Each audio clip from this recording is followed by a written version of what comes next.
Assalamualaikum warahmatullahi wabarakatuh.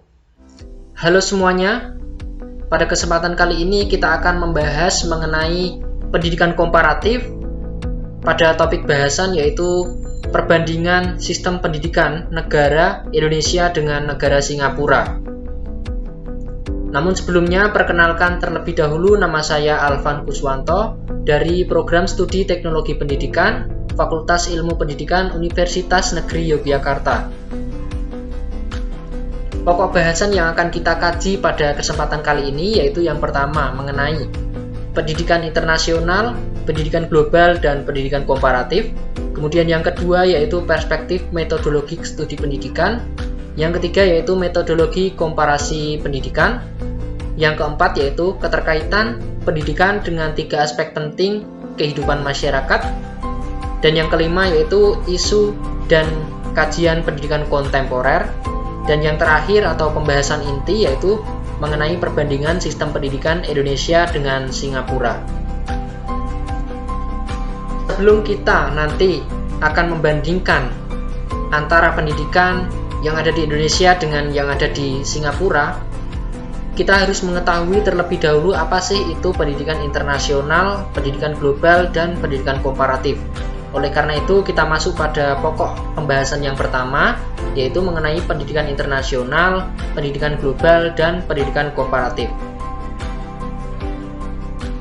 Berikut ini adalah pengertian masing-masing dari pendidikan internasional, pendidikan global, dan pendidikan komparatif.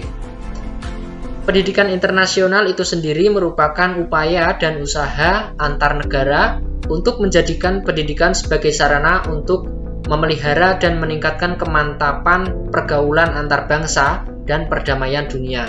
Hal ini mengandung makna bahwa pendidikan itu dijadikan sebagai sarana untuk meningkatkan kualitas pendidikan baik antar bangsa maupun dengan negara lain itu sendiri.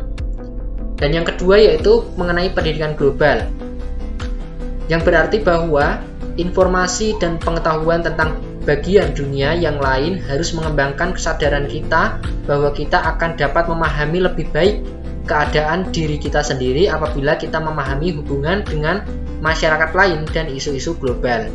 Hal tersebut mengandung makna bahwa kita akan memahami diri kita sendiri ketika kita atau negara kita itu bisa mengetahui isu-isu yang berkembang di luar sana atau di negara-negara lain, sehingga dapat dijadikan acuan untuk mengembangkan atau meningkatkan kualitas dari negara kita sendiri.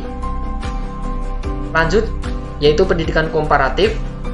Pendidikan komparatif merupakan ilmu yang mempelajari mengenai sistem pendidikan suatu negara maupun antar beberapa negara yang menyangkut pada pendidikan formal, non-formal, dan informal, teori serta praktek pendidikannya, dan latar belakang sosial, ekonomi, politik, ideologi, kultural, dan sejarah yang mempengaruhinya. Jadi pendidikan komparatif merupakan suatu ilmu yang dijadikan untuk landasan ketika kita mengkomparasikan atau membandingkan pendidikan yang ada di negara-negara tersebut. Kita lanjut. Berikut ini adalah perbandingan dari masing-masing pendidikan internasional, global, dan pendidikan komparatif. Di mana yang pertama yaitu pendidikan internasional itu berorientasi pada terwujudnya perdamaian dunia. Kemudian tujuan pendidikan banyak bermuatan ranah efektif dan tujuan pendidikan banyak bermuatan ranah kognitif. Kemudian pada pendidikan global orientasinya sama, yaitu berorientasi pada terwujudnya perdamaian dunia. Yang membedakan yaitu pada tujuan pendidikan banyak bermuatan ranah efektif ini paling tinggi dan ranah kognitif paling rendah. Kemudian pada pendidikan komparatif orientasinya masih sama, yaitu terwujudnya perdamaian dunia. Yang membedakan yaitu pada bagian tujuan pendidikan banyak bermuatan ranah efektif ini paling rendah dan ranah kognitifnya justru paling tinggi di pendidikan komparatif.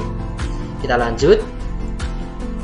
Pada pokok bahasan yang kedua yaitu mengenai perspektif metodologi studi pendidikan. Nah, sebelum masuk pada perspektifnya, kita akan mengetahui terlebih dahulu mengenai metodologi pengetahuan ilmiah. Apa sih itu metodologi ilmiah? Jadi metodologi ilmiah itu adalah kajian konsep teoritik tentang aneka macam metode untuk memperoleh pengetahuan ilmiah beserta kelebihan dan kelemahannya.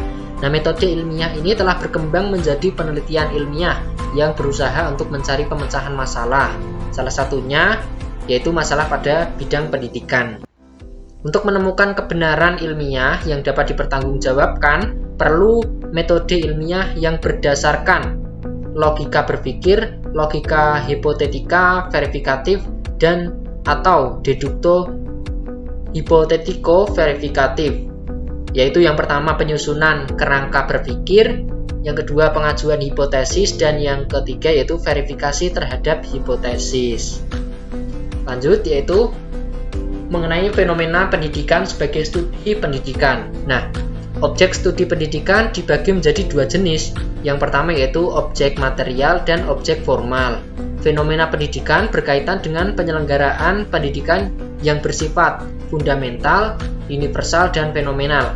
Nah, penyelenggaraan pendidikan juga dibagi menjadi tiga karakteristik, yaitu yang pertama karakteristik pendidikan formal, yang berkaitan dengan penyelenggaraan pendidikan di bidang pendidikan formal. Kemudian yang kedua yaitu karakteristik pendidikan di bidang non-formal, berkaitan dengan penyelenggaraan pendidikan di luar sekolah.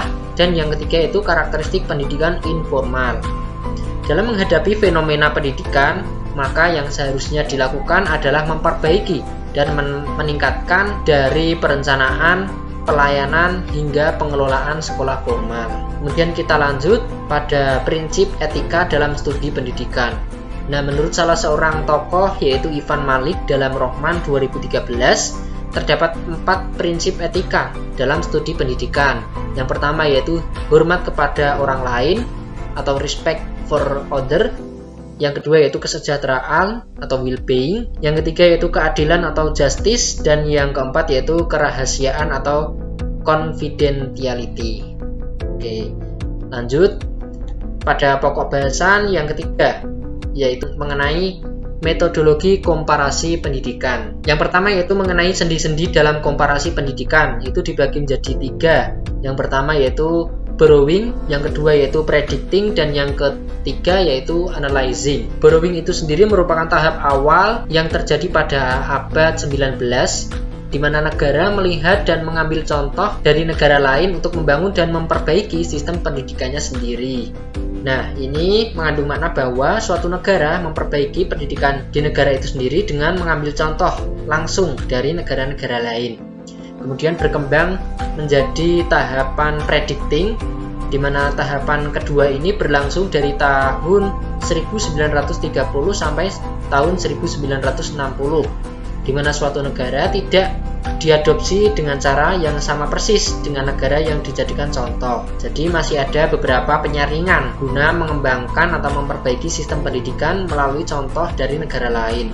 Kemudian sistem atau sendi dari analyzing, di mana tahapan ini berlangsung dari tahun 1960 sampai tahun 1990, yaitu negara melakukan pengamatan dari berbagai latar belakang. Jadi negara tidak langsung mengambil dari contoh negara-negara lain langsung diterapkan di negara sendiri, tetapi negara tersebut melakukan pengamatan terlebih dahulu untuk nantinya diterapkan guna memperbaiki pendidikan yang ada di negaranya sendiri. Seperti itu. Kita lanjut pada syarat komparabilitas.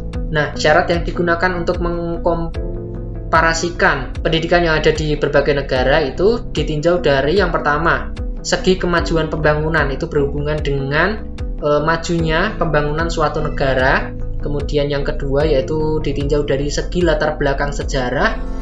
Ini dilihat dari sejarah negara tersebut berkembang mulai dari era penjajahan, era kemerdekaan, dan lain sebagainya. Kemudian yang ketiga yaitu dari segi latar belakang ekonomi. Ini berkaitan dengan berkembangnya suatu ekonomi di suatu negara. Dan yang terakhir atau yang keempat yaitu segi letak geografis yang berkaitan dengan kondisi geografis suatu negara. Oke, kita lanjut. Nah, berikut ini adalah metode yang digunakan dalam komparasi pendidikan. Yang pertama adalah metode historis berkaitan dengan sejarah dari negara tersebut. Kemudian ada metode deskriptif untuk mendeskripsikan suatu negara tersebut. Kemudian ada metode filosofis, ini berkaitan dengan filosofi negara tersebut.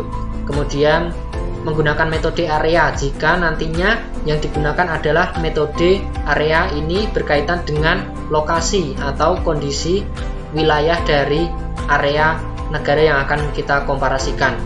Kemudian yang kelima yaitu metode komparasi atau perbandingan, dan yang keenam yaitu metode eksperimen atau yang bisa dilakukan juga dengan pengamatan eksperimen. Oke, lanjut. Pada pokok bahasan yang keempat ini, kita akan membahas mengenai keterkaitan pendidikan dengan 3 aspek penting dalam kehidupan masyarakat. Apa aja sih itu 3 aspek penting dalam kehidupan masyarakat? Nah, sebelum itu kita akan membahas terlebih dahulu mengenai yang pertama yaitu hubungan antara pendidikan dengan masyarakat. Terdapat 4 hubungan, yaitu yang pertama terjadinya teknologisasi, di mana jika dalam suatu masyarakat terdapat pendidikan, maka masyarakat tersebut akan terjadi teknologisasi, dan teknologisasi tersebut tidak hanya atau tidak terbatas pada suatu perangkat yang berkembang, tetapi bisa juga berupa suatu cara yang dilakukan oleh suatu masyarakat yang berkembang, yang tadinya masih monoton bisa berkembang menjadi cara yang lebih inovatif dalam mengembangkan suatu masyarakat tersebut. Oke. Dan yang kedua yaitu kecenderungan perilaku masyarakat yang lebih fungsional. Dengan adanya pendidikan, dari yang tadinya perilaku masyarakat yang masih itu-itu saja atau yang masih buruk bisa berkembang menjadi yang lebih baik. Kemudian yang ketiga yaitu menjadi masyarakat yang padat informasi.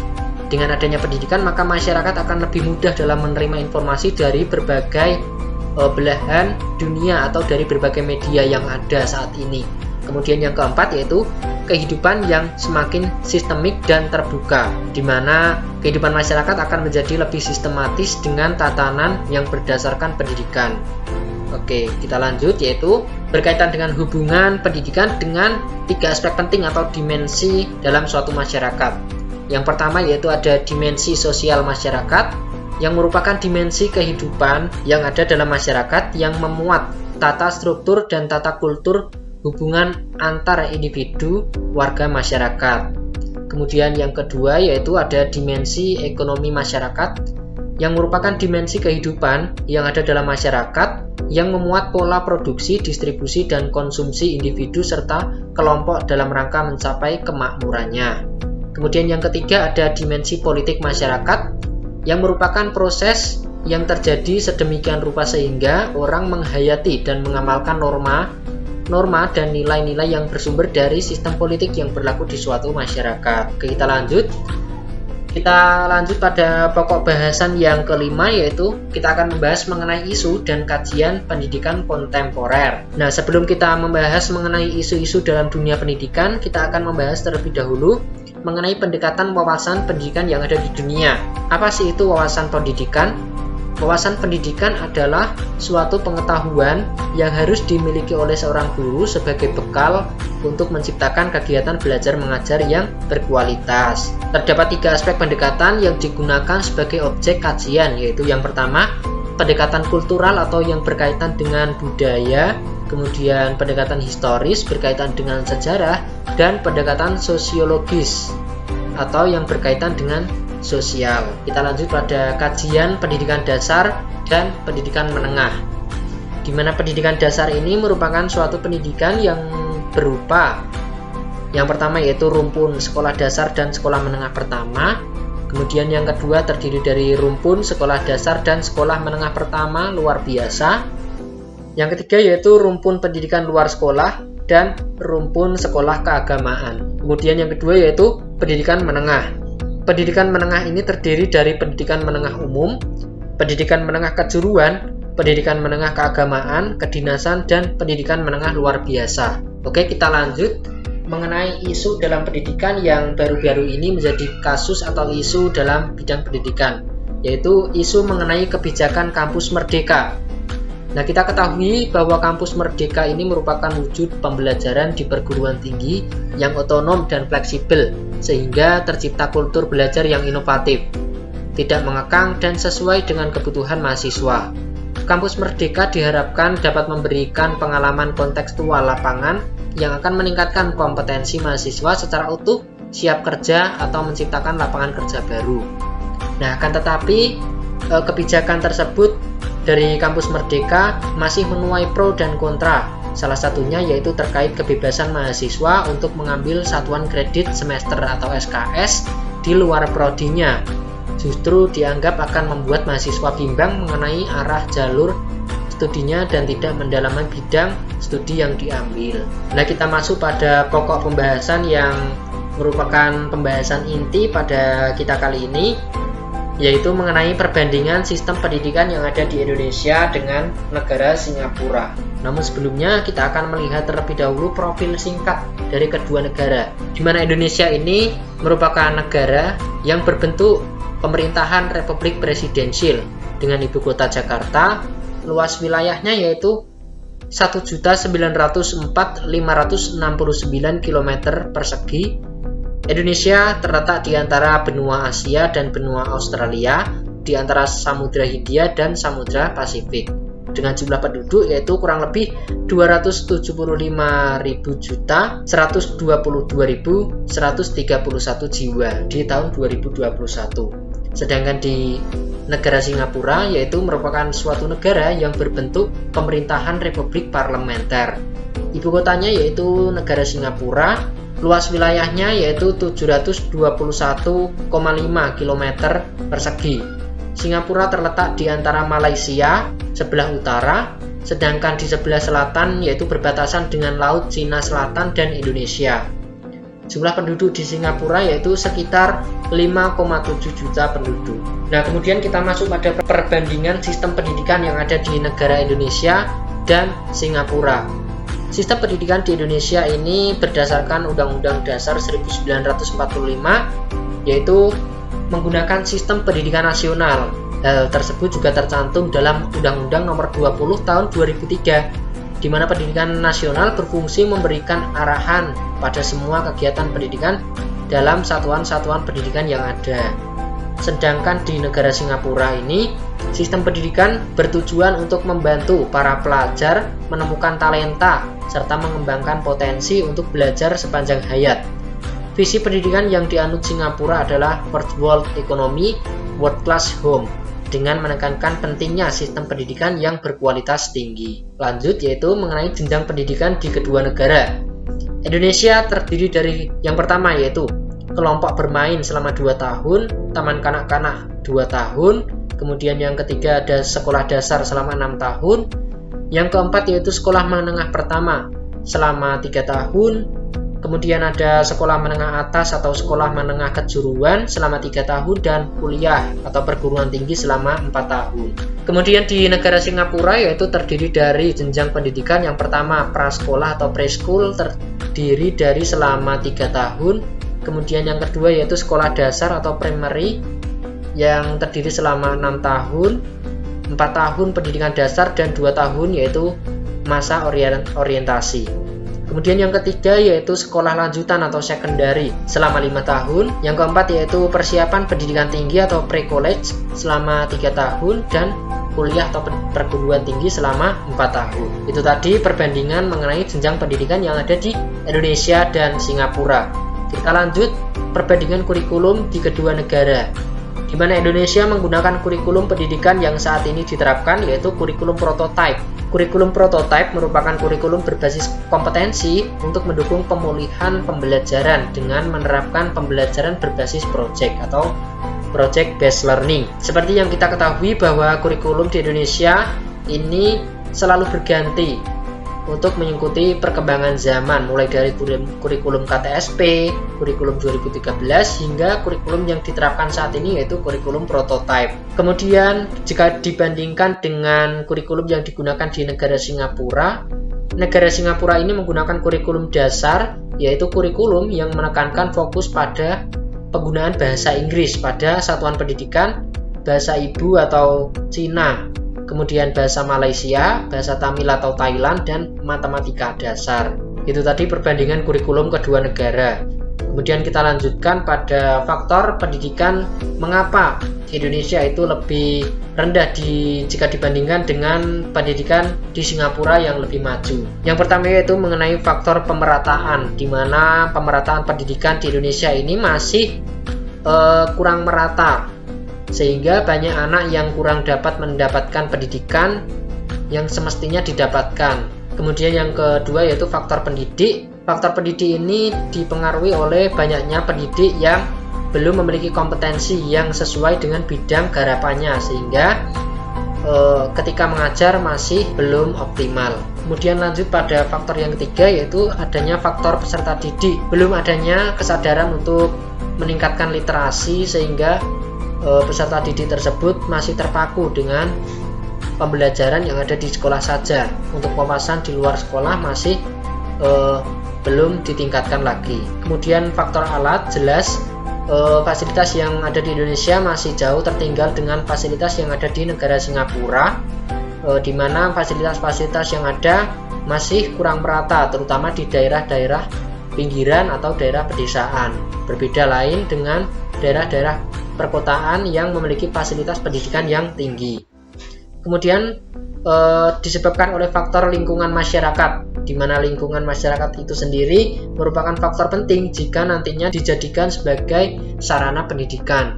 Oleh karena itu dibutuhkan lingkungan masyarakat yang mampu mendukung jalannya proses pendidikan. Kemudian faktor anggaran pendidikan atau faktor biaya, di mana di Indonesia saat ini faktor biaya atau anggaran pendidikan masih belum merata. Banyak bantuan-bantuan yang harusnya tersebar untuk anak-anak atau siswa yang kurang membutuhkan justru salah sasaran dengan siswa yang justru dengan ekonomi yang lebih tinggi. Kemudian faktor kurikulum, jelas di Indonesia kurikulum masih sering berganti, mulai dari kurikulum KTSP, kurikulum 2013 hingga saat ini kurikulum prototipe. Sebenarnya tujuan dari sering bergantinya kurikulum tersebut benar untuk memperbaiki pendidikan dan mengikuti perkembangan zaman. Akan tetapi konsistensi juga diperlukan dalam suatu pendidikan. Diperlukan penyesuaian antara peserta didik dengan pendidik agar mampu mengikuti perkembangan kurikulum yang ada. Lain halnya dengan Singapura yang hanya menggunakan satu kurikulum, yaitu menekankan pada penggunaan bahasa Inggris di setiap satuan pendidikan. Hal tersebut justru malah dapat dijadikan acuan untuk mengembangkan pendidikannya di negara Singapura. Nah, kita simpulkan atau kita dapat simpulkan pada pembahasan kali ini, yaitu pendidikan komparatif ini adalah ilmu yang mempelajari mengenai sistem pendidikan suatu negara maupun antar beberapa negara yang menyangkut berbagai aspek yang mempengaruhinya.